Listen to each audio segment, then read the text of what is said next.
Рабжанұлынан үлкен жаңалар.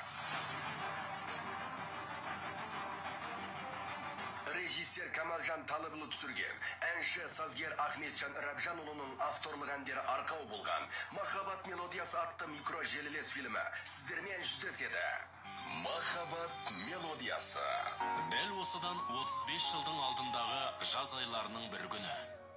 Көрікті Үйсін тауының баурайындағы бір қарапайым отбасында Ахметжан атты ұл бала өмірге келді.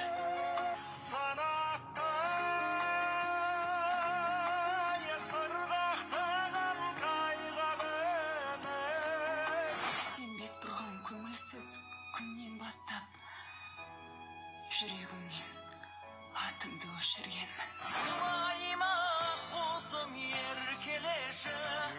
Өйткені жылауғаны жеңеді екен жанымның күйзелісі. Ол баласының әр жылдың дәл осы күнінде айтатын «Анашым, туылған күнің құтты болсын» деген сөзін сондай сағынған болады.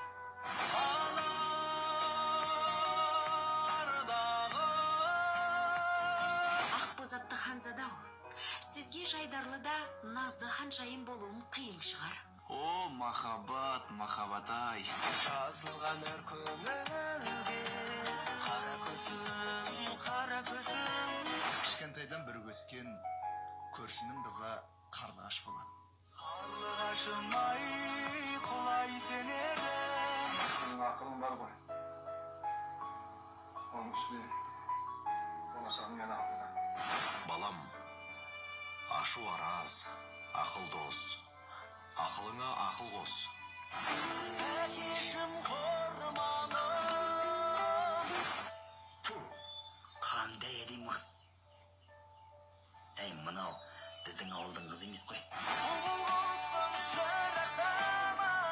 Ахметжан Рабжан ұлысында 256 ән авторы.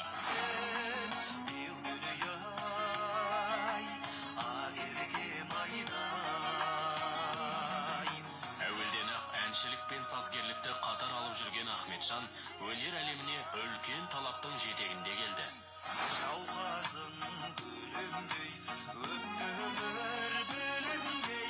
Көптеген әндерді жасампаздығынан қанат қақтырған Ахметжан Рабжанұлының алдағы өнер жолынан да күтетін жемісті нәтижелеріміз көп.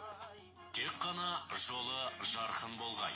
Әнші ұлдарыңыздың өнеріне қолдау көрсетіп, жаңалығына жақтаушы болып, фильмін көріп көзайым болыңыздар, ағайын.